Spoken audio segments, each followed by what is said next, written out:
আরে তোর একটা বন্ধু ছিল না, প্রিয়া, ওকে তো কাল দেখলাম একটা ছেলের সাথে বসে মোমো খাচ্ছে। ওর না কিছুদিন আগে ব্রেকআপ হয়েছিল। হবে হয়তো নতুন বয়ফ্রেন্ড। আমার সাথে খুব একটা কথা হয় না এখন। ব্রেকআপের এত তাড়াতাড়ি একটা নতুন বয়ফ্রেন্ড হয়ে গেল। সত্যি মেয়েদের মুভ অন করতে টাইমই লাগে না। এখানে ছেলে বা মেয়ে বলে কিছু না, জানিস তো। ব্যাপারটা হচ্ছে কিছু মানুষ আছে যারা ব্রেকআপের আগেই নিজেরা মেন্টালিভাবে মুভ অন হয়ে যায়। এটা ঠিক, বাট কি বলতো, ছেলেদের দিক দিয়ে এটা সহজে দেখা যায় না। হুম, তা ঠিক।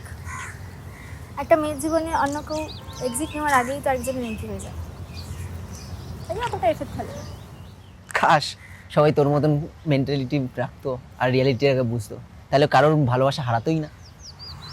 আর এই মানুষটাই আলাদা, যে আমাকে পাবে সে খুব লাকি। তোর কি কিছু একটা তারিফ করে দিলাম, তুই তো নিজেকে কি না কি ভাবতে লাগলি। আবে, কি বলতে চাইছিস আমি ভালো নই? আরে না না, সেটা নয়। এসব ছাড়, কাল কি করছিস বল। কিছুই না, আর কালকে তো কলেজে অফ। তাহলে চল না কোথা দিয়ে ঘুরে আসি।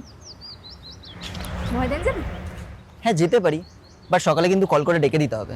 কল করব, কিন্তু কালকে লেট করবি। আচ্ছা বাবা, করবো না। ঠিক আছে, তাহলে আজকে আসি, কাল দেখা হচ্ছে। ঠিক আছে, চল টাটা। চল, বাই। টাটা।